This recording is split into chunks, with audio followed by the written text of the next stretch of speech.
दोस्तों, राहुल गांधी वोट चोरी के मुद्दे पर खुद के जाल में बुरी तरह फंस गए हैं। एक तरफ चुनाव आयोग है, दूसरी तरफ देश की जनता है, और दोनों राहुल गांधी के झूठ पर हंस रहे हैं। दोनों राहुल गांधी की झूठ की पोल को खोल रहे हैं।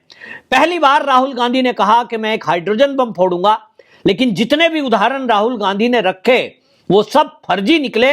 वो लोग सामने आए और उन्होंने कहा ऐसा कुछ भी नहीं है, अगर हमारा 6 जगह वोट है तो वो डिलीट ना होने के कारण है, हमने एक ही जगह वोट डाला। ऐसे बहुत सारे एड्रेस राहुल गांधी ने दिखाए थे कि एक ही पते पर 150 नाम ऐड हैं, 0 एड्रेस लिखा हुआ है, मकान नंबर 0। उसकी भी पोल खुली कि गांवों में, गलियों में और जो झुग्गी हैं वहां पर मकान नंबर नहीं होते, इसीलिए वहां 0 दिखाई दे रहा है। चुनाव आयोग ने उसकी पोल खोली, लेकिन राहुल गांधी एक हाइड्रोजन बम के नाम पर फिर से एक बार प्रेस कॉन्फ्रेंस करने आए तो अब की बार राहुल गांधी ने खुद की पोल खोल दी। राहुल गांधी ने जो शब्द बोले, ये शब्द ना तो भारतीय जनता पार्टी के अनुराग ठाकुर ने जो प्रेस कॉन्फ्रेंस की उन्होंने पकड़े, और अभी तक किसी मीडिया चैनल ने भी उन शब्दों को नहीं पकड़ा है जो राहुल गांधी ने खुद की पोल खोलते हुए कहे हैं।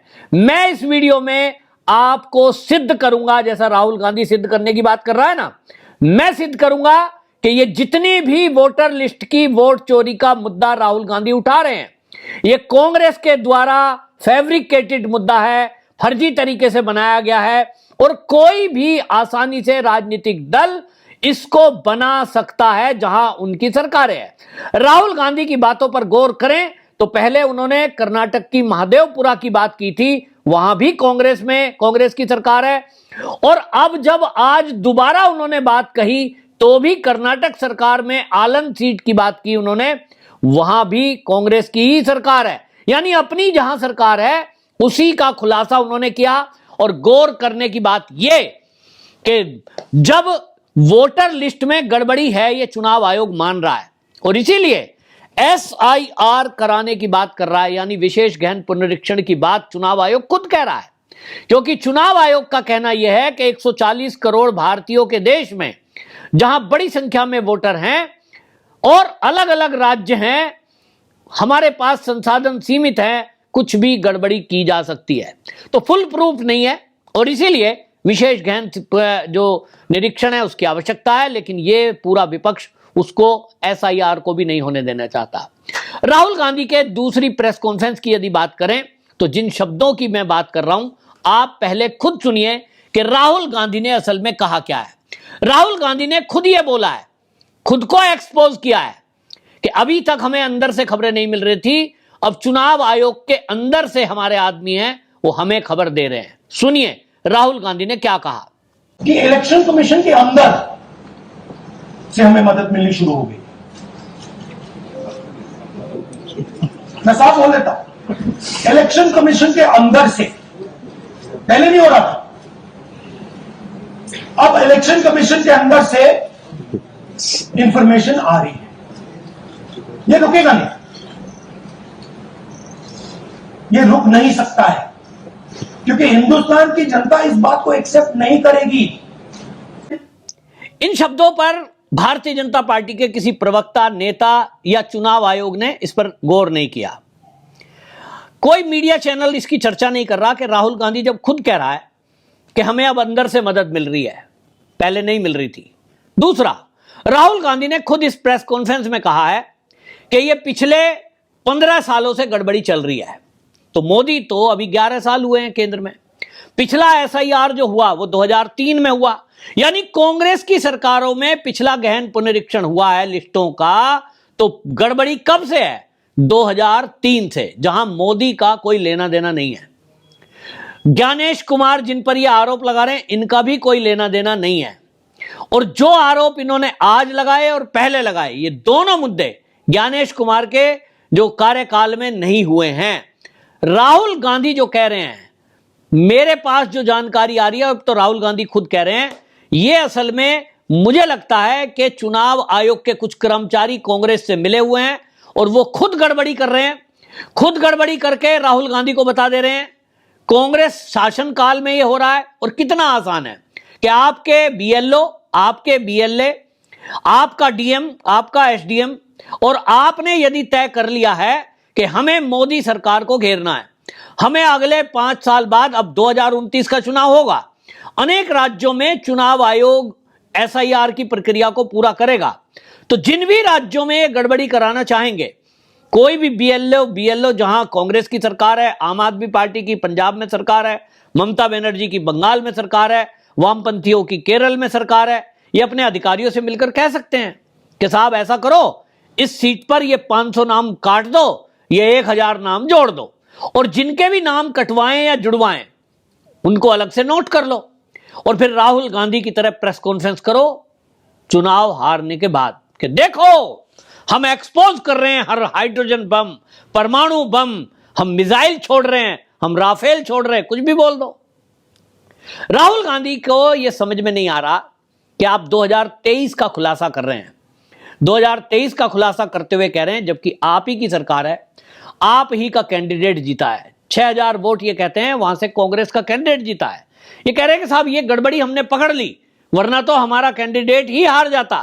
तो सवाल यह है कि जो राहुल गांधी का दावा ऑनलाइन डिलीट करने का है वोट को, चुनाव आयोग ने ये बताया है, और जो भी पढ़े लिखे लोग हैं वो समझते हैं कि वोट को ऐड कराना और वोट को कटवाना दोनों ही प्रक्रिया में ऐसा नहीं होता कि आपने ऑनलाइन अप्लाई किया और वो हो गया। अधिकारी घर पे आते हैं, जांच करते हैं, और उसी के बाद वोट कटना या ऐड होना होता है। इस मामले में भी जो ये कंप्लेंट आई 6000 वोट की, मात्र ये बताया है चुनाव आयोग ने कि इसकी कंप्लेंट चुनाव आयोग ने ही पुलिस को की है कि इस तरह की कुछ गड़बड़ियां देखी गई हैं। किसके स्तर पे? बीएलओ के स्तर पे ये गड़बड़ी हो सकती है, और वहां सीआईडी को ये केस दिया गया। जो राहुल गांधी हाइड्रोजन बम फोड़ने की बात कर रहे थे, बड़ी बड़ी प्रेस कॉन्फ्रेंस करके जो दावा किया है, तो 2023 में अखबारों में आ चुका। कर्नाटक के अखबारों में इसका खुलासा हुआ था, क्योंकि जब इस पर एफआईआर हुई, सीआईडी ने जांच की, तो राहुल गांधी ने आज नया कौन सा खुलासा कर दिया? राहुल गांधी ने आज नया खुलासा केवल यह किया कि हमें चुनाव आयोग के अंदर से कुछ अधिकारी हेल्प कर रहे हैं। तब इस देश के अंदर जितनी भी वोटर लिस्ट हैं राज्यों में, चाहे उसमें उत्तर प्रदेश हो, वाराणसी सीट हो, कोई भी सीट हो, और उसमें किसी को भी गलत सिद्ध करना है, तो ये चुनाव आयोग के अधिकारी अंदर से बैठे हुए हैं। इनके पास वो वोटर लिस्ट का जो सिस्टम है, उस सिस्टम की लिस्ट में ये किसी का नाम ऐड या डिलीट कर सकते हैं, ये इनके पास एक्सेस है। तो फिर ऐसा हो सकता है कि राज्य के इकाइयों में बैठे हुए चुनाव आयोग के अधिकारी राहुल गांधी से मिले हुए हों, और राहुल गांधी के इशारे पर वोटरों का डिलीट करना और वोटरों को ऐड करना, यह काम बड़े पैमाने पर मोटी रिश्वत लेकर कर रहे हों, और राहुल गांधी को ऐसे सभी वोटर लिस्ट में गड़बड़ी करके वो जानकारी दे दें कि राहुल जी मोदी को घेरना है, राहुल जी ईमानदार जो चुनाव आयुक्त है ज्ञानेश कुमार, इनको घेरना है, क्योंकि ये पूरे देश में एसआईआर कराकर देश में घुसपैठियों का नाम हटाने की बात कर रहे हैं। घुसपैठिया वोटर लिस्ट जो है, घुसपैठ जो इस देश में 5-6 करोड़ लोग हैं, वो वोट टोटली बीजेपी के विरोध में है। वो वोट किसका है? वो वोट समाजवादी पार्टी का है, वो बिहार में आरजेडी का है, वो बंगाल में वोट टीएमसी का है, वो आम आदमी पार्टी का दिल्ली और पंजाब में है। वही घुसपैठियों की वोट कांग्रेस को मिलती है बड़ी संख्या में। तो इनको लगता है कि ये चुनाव आयोग, पहले आए हैं चुनाव आयुक्त जो कह रहे हैं कि हम घुसपैठियों के नाम काटेंगे वोटर लिस्ट से, इनकी इतनी हिम्मत कैसे हुई? और इसलिए क्या करो, एक ऐसा माहौल बनाओ ताकि चुनाव आयुक्त जो ज्ञानेश कुमार है, इनके खिलाफ माहौल बने, फिर सड़कों पे आंदोलन किया जाए और फिर इनका इस्तीफा दिलवाया जाए। अगर ऐसे आदमी का इस्तीफा हो जाएगा जो वोटर लिस्ट से घुसपैठियों के नाम काटने की बात कर रहा है, तो अगला जो मुख्य चुनाव आयुक्त आएगा उसकी हिम्मत नहीं होगी कि वो हमारी बात को नकारे। और ये क्या चाहते हैं कि घुसपैठियों के नाम वोटर लिस्ट से ना कटे। राहुल गांधी का षड्यंत्र केवल इतना है। और इसीलिए आपको बता दूं कि वो कहते कहते वेव में कह गए कि हमें अंदर से अब मदद मिल रही है। मेरा दावा है राहुल गांधी नहीं तो हलफनामा दे और प्रूव करे कि अंदर से जो हेल्प करने की बात वो कर रहे हैं, उन अधिकारियों ने निश्चित रूप से कौन अधिकारी है उनका नाम सामने रखे, उनकी प्रॉपर्टियों की जांच ईडी करे। 101% कांग्रेस ने मोटा पैसा देकर उनसे ही ये खेल कराया है। ये सूत्रों के हवाले से पता लग रहा है। राहुल गांधी खुद एक्सपोज हो गए हैं। तो क्यों नहीं ऐसा हो सकता कि करोड़ों रुपए देकर उन्हीं से ये गड़बड़ी कराई जा रही हो, ताकि बीजेपी को और साथ के साथ मुख्य चुनाव आयुक्त ज्ञानेश कुमार को घेर कर मोदी का और ज्ञानेश कुमार का इस्तीफा लिया जाए। इन शब्दों पे गौर किया जाए। आप देखिए, ज्ञानेश कुमार पर आरोप राहुल गांधी लगा रहे हैं। राहुल गांधी के एक एक आरोप को चुनाव आयोग ने नकारा है। उन्होंने कहा कि 18 बार जो ये एप्लीकेशन देने की बात कर रहे हैं, कुछ चीजें ऐसी हैं जो हम किसी, वही बात है कि जो किसी का सीक्रेट है वो हम नहीं दे सकते। रही बात सीआईडी की, कोई भी राज्य की पुलिस और सीआईडी अगर चाहेगी किसी भी फोन नंबर का एक्सेस पता लगाना, कोई भी पुलिस लगा लेती है। जब किसी चोर को पकड़ना होता है तो केवल फोन नंबर के आधार पर उसके घर का पता सारा कुछ पुलिस निकाल लेती है। ये तो सीआईडी है। तो इसका मतलब राहुल गांधी केवल बहाना बना रहे हैं। पवन खेड़ा ने प्रेस कॉन्फ्रेंस की इस पर, क्योंकि बीजेपी की तरफ से अनुराग ठाकुर ने प्रेस कॉन्फ्रेंस की, उन्होंने जवाब दिया। उन्होंने राहुल गांधी की प्रेस कॉन्फ्रेंस का जवाब दिया तो पवन खेड़ा मैदान में आए। और पवन खेड़ा ने क्या कहा? राहुल गांधी जी ने बीजेपी के किसी नेता का तो नाम लिया नहीं, तो बीजेपी के नेता कहां से बीच में कूदे? पवन खेड़ा जी, आप इतने भोले मत बनो। आपने पूरे देश में एक कैंपेन चलाया। बिहार में मोदी की फोटो लगा लगा कर कहा वोट चोर गद्दी छोड़। आपके सारे हैंडल पर आपने खुद एक्स पर ट्वीट किया। सुप्रिया श्रीनेत हो या जितने भी नेता और आपका इकोसिस्टम है, मोदी को इंगित करके मोदी की फोटो लगा लगा कर और एआई से फोटो वीडियो बना बनाकर आप कह रहे हो मोदी को ही तो टारगेट कर रहे हो कि वोट चोर। कौन, किससे कह रहे हो गद्दी छोड़? कौन है गद्दी पर? आप मोदी को टारगेट कर रहे हो। इसलिए अनुराग ठाकुर को आना पड़ रहा है, इसलिए प्रदीप भंडारी को आना पड़ रहा है, इसीलिए जो बीजेपी के प्रवक्ता हैं उनको जवाब में आना पड़ रहा है। दूसरी तरफ आप इंडिया अलायंस के गठबंधन में सौरभ भारद्वाज है। सौरभ भारद्वाज का एक्सपर्ट रिपोर्ट पढ़िए। पवन खेड़ा जी आप जरूर पढ़िए, क्या कह रहे हैं वो। 6000 वोट कट गई 15 दिन में, 6000 वोट कट गई। क्या कह रहे हैं? भाजपा वोट चोरी करके जीत रही है, तो कांग्रेस उस पर चुप थी। आज राहुल गांधी चुप हैं और मन में पीड़ा होती है, इसलिए कांग्रेस क्या कर रही है? लड़ना चाहते हैं। मतलब सीधा आप विपक्षी पार्टियां आरोप लगा रहे हो और बीजेपी से कह रहे हो कि बीजेपी जवाब देने के लिए क्यों आ रही है। इस पर आपको बता दें, जो बाल्यान हैं वो एक्स पर लिखते हैं, पत्रकार ने यह सवाल किया राहुल गांधी से सीधा सीधा कि आप ईसीआई का आपको जवाब नहीं दे रहा, आप आरोप लगा रहे हो, 18 पत्र लिख दिए सीबीआई ने, सीआईडी ने, पत्र का जवाब नहीं है।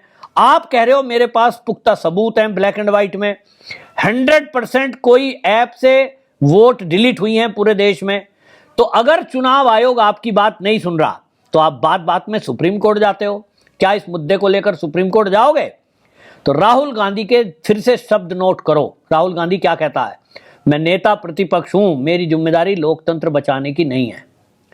याद करिए, यही राहुल गांधी है लाल रंग की किताब लेकर संविधान के हाथ में, यह कहता है हम लोकतंत्र की लड़ाई लड़ रहे हैं। पूरी कांग्रेस, पूरी विपक्षी पार्टी यही कहती घूम रही है कि ये हम संविधान हाथ में ले रहे हैं, हम तो लोकतंत्र की लड़ाई लड़ रहे हैं। लोकतंत्र खतरे में आएगा तो हम सामने आएंगे। लेकिन आज की प्रेस कॉन्फ्रेंस में राहुल गांधी कहता है कि मेरी जिम्मेदारी लोकतंत्र को बचाने की नहीं है। तो क्या अभी तक कांग्रेस और राहुल गांधी जनता को मूर्ख बना रहे थे कि हमारे लोकतंत्र को हम बचाने निकले हैं? कुल मिलाकर के राहुल गांधी की प्रेस कॉन्फ्रेंस में एक राहुल गांधी ने खुद स्वीकार किया है कि चुनाव आयोग के अंदर बैठे हुए कर्मचारी उनकी हेल्प कर रहे हैं, अधिकारी हेल्प कर रहे हैं। तो सीधी बात हो गई कि यह सारा नाटक, नौटंकी और वोटर लिस्ट में गड़बड़ी राहुल गांधी के कांग्रेस के इशारे पर की गई है, ताकि सवाल मोदी पर उठाया जा सके, ताकि इस देश में अराजकता फैलाई जा सके। इन्हीं के द्वारा की गई गड़बड़ी है, तो निश्चित रूप से होगी और सही उसको करने नहीं देंगे।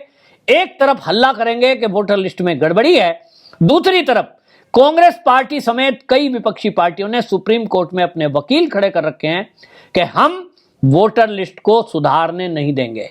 यही है इनका षड्यंत्र और ये चाहते हैं कि इसी तरह मुद्दा बनाकर ये जनता को सड़कों पे उतारें, नेपाल, बांग्लादेश और श्रीलंका जैसा हाल भारत में कर दें, ताकि मोदी को सत्ता से हटाया जा सके। राहुल गांधी को प्रधानमंत्री बनना है, लेकिन लोगों की वोट से नहीं, षड्यंत्र करके। आपकी इस पर क्या राय है कमेंट में जरूर लिखें।